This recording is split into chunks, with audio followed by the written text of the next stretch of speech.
Welcome back to another episode of 836 Ministries. As always, my name is Ryan Tieford. This is going to be a part 2 of the last video that we did. If you haven't seen it, I suggest you go check it out. Do me a favor, if you've enjoyed the content, like, comment, subscribe, hit the bell notification.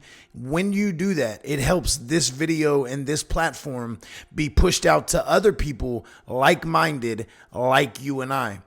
I know it's been a few days. Actually, it's almost been 2 weeks since the last video was put out, but there's been a lot going on in my world and there's been a lot going on in our world. So tonight I want to talk about it, leading off with where we left off with the Board of Peace.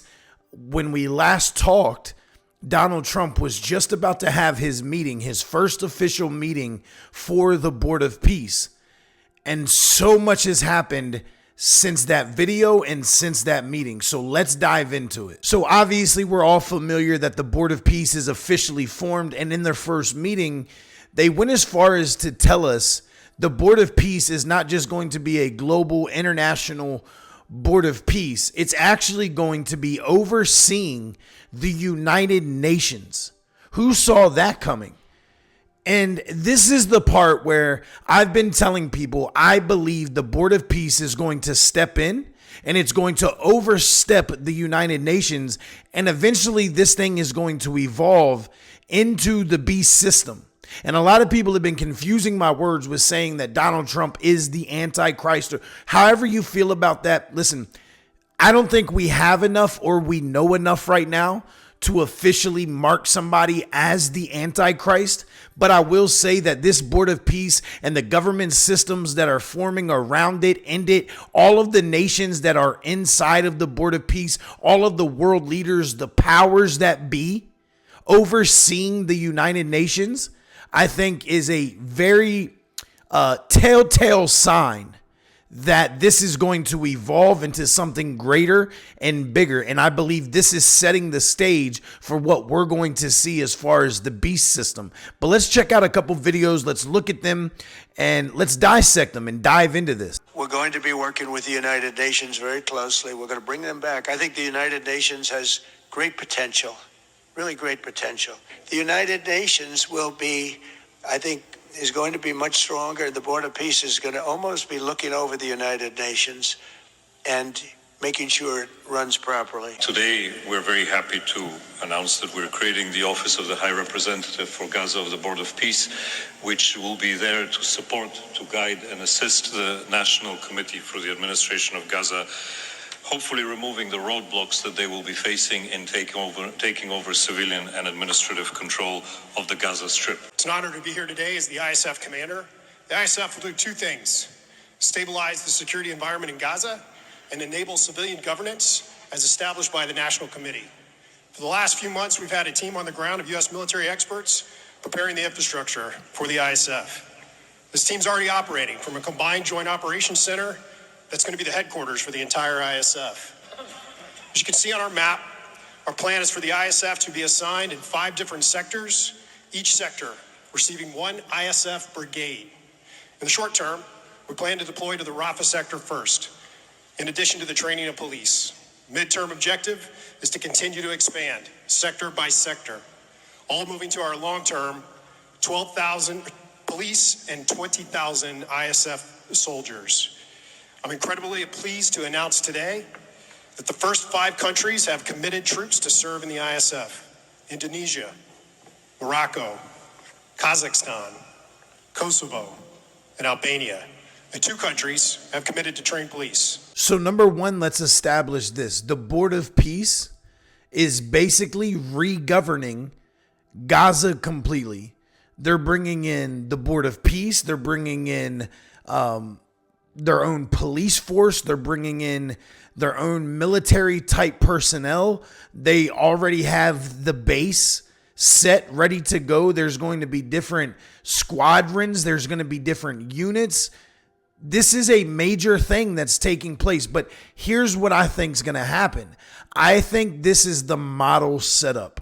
I think eventually this is going to be spread out all across the world, the globe. Donald Trump has talked about it in many interviews that The Board of Peace is not just going to be something in Gaza, it's going to be something global, international. And this is where we see in the Bible, where in Revelation, it talks about a global system that gets set up and put in place in order to start controlling the buying and the selling. Obviously, we're not there yet because evil doesn't just walk into the room with a pitchfork and horns. It walks in looking like safety and peace and security. And that's exactly what this blueprint is right now, is peace, safety, and security. So it might take some time for all of this to happen, but I think step by step, you're going to see it really expand. But we're going to go deeper and you're going to see what their vision of this really is, what they're really aiming for in Gaza. An education system educating the young for tolerance and achievement, and a tech-enabled society making the most of the digital revolution. This is a vision of Gaza as part of a Middle East at peace. Why can't the world be better? Why can't there be peace? Why can't there be more prosperity for all people? So there you have it. The Board of Peace is going to centrally move into Gaza. Donald Trump has said that they're going to oversee the United Nations. They're going to make sure that the United Nations is running smoothly. When did you ever think we would see that take place? They're going to move in with military forces. They're creating a police force. They're creating an education system. And Jared Kushner concludes it with saying, why can't we all have peace? Why can't we all have safety and prosperity? That's the message here. That's what we have to understand, that the message of false peace is going to be pushed. All of this peace talks right before we go to war with Israel against Iran, and everything just explodes. What you have to understand is that the beast system, the Antichrist slogan, is going to come as peace and safety, peace and security. And I can't think of another time in the world since I've been born that we've heard the slogan of peace and safety like we have out of this administration, especially now with this Board of Peace. If it feels like I'm moving fast, I apologize. There's a lot to get through. I'm going to play a video here in just a second that shows their total aim over 3 years and 5 years and 10 years. And I just want you to feel, if you feel what I felt when I first saw the video. I mean, to me, as soon as I saw the video, it screamed end times, beast system. But maybe it doesn't feel like that for you. I don't know. But pay attention. Listen to what they're saying in the video. What's bringing everybody together. Listen to the video. I'm going to play it. You ready? Here we go. The war Hamas began has left Gaza in ruins. Yet from these ruins, a new future will rise. President Donald Trump unparalleled achievements in just few months. The United States, together with key regional and global partners, has signed the 20-point Gaza Peace Plan, a blueprint for security, peace, and prosperity. All the hostages returned, the living ones to their homes and the deceased to burial.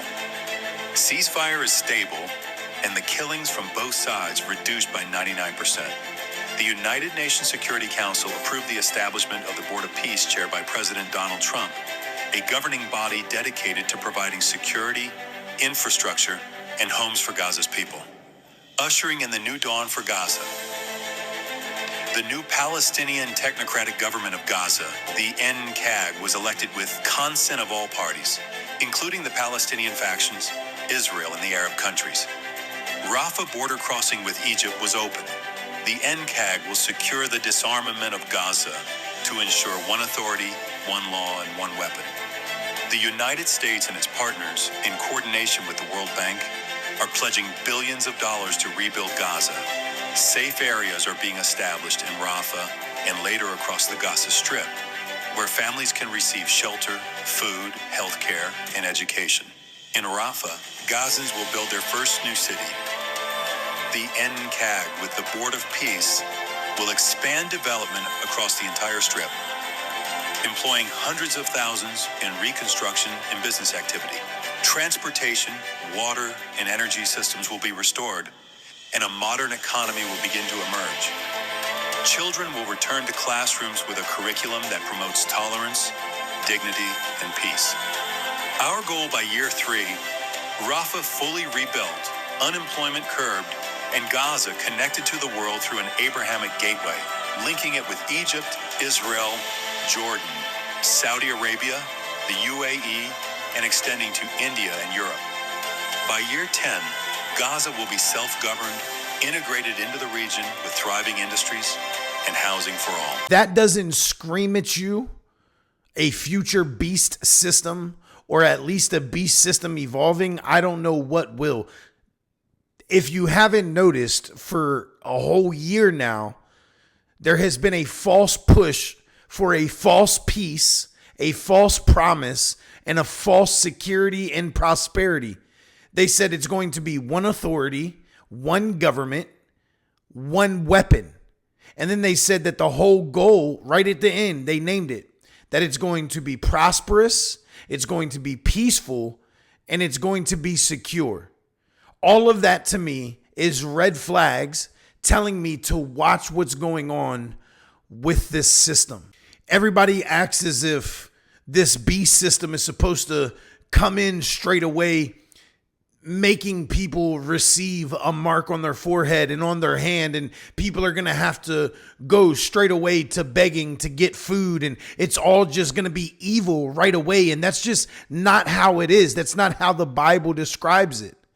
It's going to be a false peace. It's not going to show up looking like the devil. It's going to show up looking like solutions. It's going to show up looking like resolving conflict.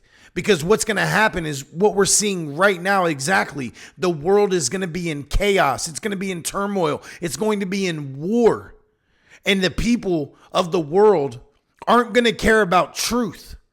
They won't care nothing for truth.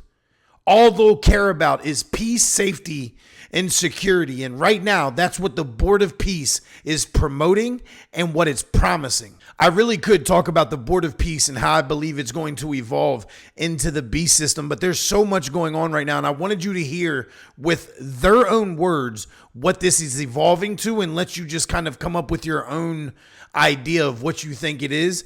I'm going to tell you, I believe it's going to evolve into the beast system. I think the United Nations is actually going to completely be pushed out of the picture. The Board of Peace and what's going on there is actually setting up Donald Trump to have his hand in all of this even after he gets out of the office. But that's another topic for another conversation for another day. Listen, this whole thing with Iran, Israel, and the United States, everybody is wondering, is this the big war? Is this the war that's going to usher in Jesus? I don't know if you saw recently, but there was headlines where supposedly generals, commanders, in their briefings to their units were actually telling the soldiers that this war was going to bring in Armageddon. I'm going to show you those headlines, and that this would usher in the return of Jesus Christ. Now, personally, I believe that this war is prophetic. I believe the fall of the Ayatollah is prophetic. I believe there's a lot happening. What you have to understand is that Iran is ancient Persia, or ancient Persia is modern day Iran. And there's a lot that connects in the Bible in the end times with what's going on with ancient Persia or Iran. But just recently, an Iranian missile warhead struck less than a kilometer from the Temple Mount. A kilometer is like a half a mile in. So the Temple Mount was almost hit with a warhead. And now there's specific rabbis and people in the government, Laura Loomer actually is her name. She was posting on X, I'll show you here in a second, about how, sarcastically, how shameful it would be if the Al-Aqsa Mosque got hit by a rocket, and people are talking about false flags, meaning, Iran shoots missiles into Israel and Israel blows up the mosque so that they can rebuild the third temple. This stuff is becoming a reality. We're watching these religious wars take place, and that idea is actually not too far-fetched. prophecy has to be fulfilled somehow. And we believe in the Bible that a third temple is going to be built. But not only are we starting to see, this war with Israel and Iran take place, but now Russia and China are issuing fiery warnings to Israel and America to stop bombing Iran, to just back off. And Russia actually warned that if this doesn't quit, this could explode into World War III. Just so you can kind of see where that headline came from, Russia's Medvedev says World War III will undoubtedly begin if Trump continues insane course of regime change. Deputy chairman of Russia's Security Council says U.S. president made grave mistake attacking Iran, and Tehran will pursue nukes with triple the energy after Khamenei's killing. You go again, Russia, China, raising diplomatic voices against U.S.-Israeli attacks on Iran. China's foreign minister tells Israel to end the attacks. The Russian FM, Lavrov, says no sign Tehran seeking nuclear bombs. So China and Russia are warning the U.S. and Israel to back off. They're saying there's no signs of Tehran and this Islamic regime making nuclear bombs. So they're coming up with their own story that if they do have to intervene, of why they're going to. At least that's what I believe. So let me show you how interesting this actually is, because we know that there's going to be nations eventually that align together and they're going to attack Israel. That's what the Bible tells us. The war in Ezekiel, where you've always heard about Gog and Magog, and there's going to be this end time war. Well, somehow, somewhere down the line, that prophecy has to be fulfilled and nations have to start aligning. And this is why I was saying earlier that I believe this is going to evolve into something bigger. It might not explode into it right away, but Russia's already talking about World War III. China's already talking about World War III, and they're preparing, but so are other nations. And just like Trump has created this board of peace and now they're overseeing the United Nations, these nations are kind of forming their own little group. So it says, breaking, China is reportedly contemplating the formation of a new military alliance with Russia, North Korea, Iran, and other nations. And this is going to be, kind of like their own NATO. According to sources close to Iran's military leadership, the move may be finalized within the coming months, potentially resulting in the largest military alliance the world has ever seen. So while you have all this going on, these conversations and alliances forming between North Korea, China, Iran, and Russia, Israel, the United States, the Board of Peace, while all this is going on, you have this gentleman here who is the exiled crown prince. I believe, I know his first name is Reza. I'm going to call him Reza because I don't want to butcher his last name, but his first name is Reza, and he's the exiled crown prince to Iran. And the people of Iran, as the Islamic regime is falling, are calling on him to rightfully take his place again. Now, here's what's interesting about him, and y'all know that I absolutely love talking about the Bible prophecy being fulfilled of the third temple being rebuilt, because I believe it's one of the most obvious biblical signs that we can see taking place. We've talked about this so much. But Reza, the exiled crown prince of Iran, is being hailed inside Iran as a potential replacement for the Ayatollah.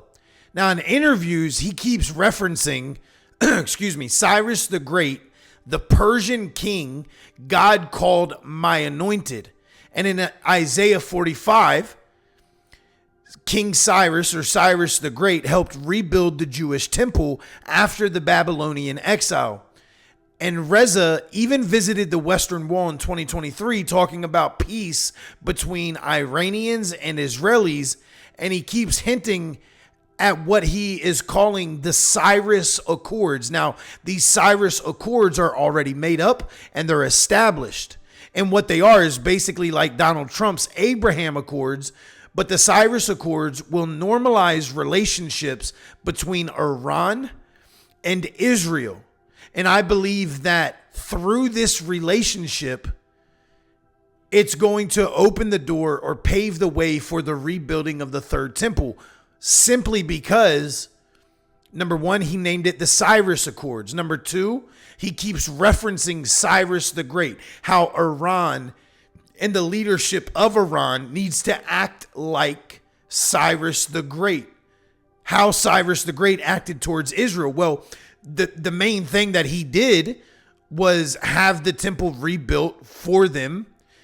And you can read about that in Isaiah 45. But I think this is going to be the pathway for the Jewish people to rebuild the third temple, which we know the Antichrist will sit in, proclaiming to be God. I'm going to read this article for you, which was written by a news channel in Israel, specifically called Israeli 365 News. You can go find it if you'd like. But kind of connecting Reza, the exiled crown prince, to what I'm talking about right now. So they said, the fall of the Islamist regime may set the stage for the third temple. Reza, the exiled crown prince of Iran, who is being lauded by the Iranian people as their choice to replace the Ayatollah as the head of their country, visited the Western Wall, part of the ancient temple complex in Jerusalem, in April 2023 to promote peace between the Iranian and Israeli people. His visit highlighted the historical connection to Cyrus the Great, who helped rebuild the Jewish temple 2,500 years ago. The visit fostered hope for a new era of diplomatic relations, sometimes referred to as the Cyrus Accords. In recent interviews, Reza has frequently referenced this biblical connection and the Persian role in building the Jewish temple as the basis for renewed relations with Israel. So while all of this is going on, the Islamic regime is falling. They've literally eliminated every leader that was in the regime and every leader that has been voted into the place of those who were currently in the regime. And eventually it just seems like there's going to be no choice left but for him to step in. And when he does, I believe that it's going to pave the way for the rebuilding of the third temple. But that's another conversation for another day. I want to show you what I'm seeing right now, and the reason I'm so passionate about sharing this with the world, because I believe we're living in the last days. I believe we're living in the end times. And if we are, that means we should be sharing and telling others of what's coming, but also pointing them to the cross, because without the cross, without them believing in Jesus, without salvation, if all of this happens and the end times come and Jesus cracks the sky, where do they end up? So I love eschatology. I love Bible prophecy. I love doing this stuff, but none of it matters unless people are being saved. I love breaking bread with other Christians, but none of it matters if we're not reaching the lost. So there's a lot going on. You know, this whole war with Iran and Israel, the United States, it really reminds me of Jeremiah 49:34 through 39, which is the prophecy against Elam, ancient Persia or modern southwest Iran. God says he will break the bow of Elam, the finest of their might. He'll scatter them, but then in the latter days, I will restore the fortunes of Elam. Many prophecy watchers see Iran's military being humbled right now, missile barrages intercepted or missing key targets, yet a post-regime Iran could be restored under someone like him. Now, if a secular pro-Western Persian government emerges, it changes everything in the region. And Psalm 83 and Ezekiel 38 through 39, while Psalm 83 is often seen as an inner ring coalition between Lebanon, Jordan, and the Palestinians, Ezekiel 38 includes Persia, which is Iran, as a key player in the Gog-Magog war, along with Russia and others. Today, we just talked about seeing Russia deeply tied to Iran arms, nuclear tech, military cooperation, and China is reportedly discussing a new NATO-like alliance with Russia, Iran, North Korea. That's the exact axis Ezekiel describes rising against Israel in the latter days. So it just seems like all of this is forming and coming together just like the Bible says that it will. And before I end this, let me show you what I'm talking about with the zeal for the temple to be built and for the Al-Aqsa Mosque to be destroyed. This is Laura Loomer, who, when this all started and these missiles were flying over into Israel, she said, what are the odds Al-Aqsa gets obliterated by the Iranian missiles being fired into and over Jerusalem? Then she says maybe one of Iran's missiles they are firing into Israel to murder Jews will hit this instead. The people of Israel will prevail. And then now people are bringing up a statement made by a rabbi, which I don't believe was during this situation. I believe it was back in 2024, but regardless, it's becoming relevant now. Let me show you that statement of what he said. All moved by Hashem's to this location, to that location. We don't know. Maybe one of the missiles will hit the mosque and clear the place for the third Bet HaMikdash. That could also be a miracle. If it was up to me, the last time when they shot hundreds of missiles, I would pretend that one missile came from Iran and shoot it down. There you have it. They don't care how this happens. As long as it does happen, they'll create it if they have to. What they don't seem to understand is that either way, this is fulfilling God's plan. It's fulfilling prophecy, and we are eagerly awaiting for the arrival of the one true Messiah, the one true King, the one and only God, Jesus Christ. Listen, Luke 21:28 says, when these things begin to take place, stand up, lift up your heads, because your redemption is drawing near. And I truly believe that we are seeing the end times. We're in the last days, and our redemption truly is drawing near. So stay in the word, test everything against scripture, pray for Israel, pray for Jerusalem, for the salvation of Jews and Muslims and Persians and just people alike. Share the gospel because time is short, and live ready, watch, and pray. Listen, I'm going to share a video with you at the end of this, and also possibly a picture. I saw a video of a rocket flying into Israel, and off the side, you literally see the perfect formation of a cross in the sky. And I want you to let me know in the comments if you think this cross in the sky as this rocket flies over, is this coincidence? Is it a sign? Or is it a warning? I appreciate y'all for your love and support, and I'll see you on the next one. God bless. God is leaving signs or possibly even warnings in the skies of Israel as rockets are flying over. Tell me if you catch it. Oh, wow, that's a big one. Oh my God, that's a monster.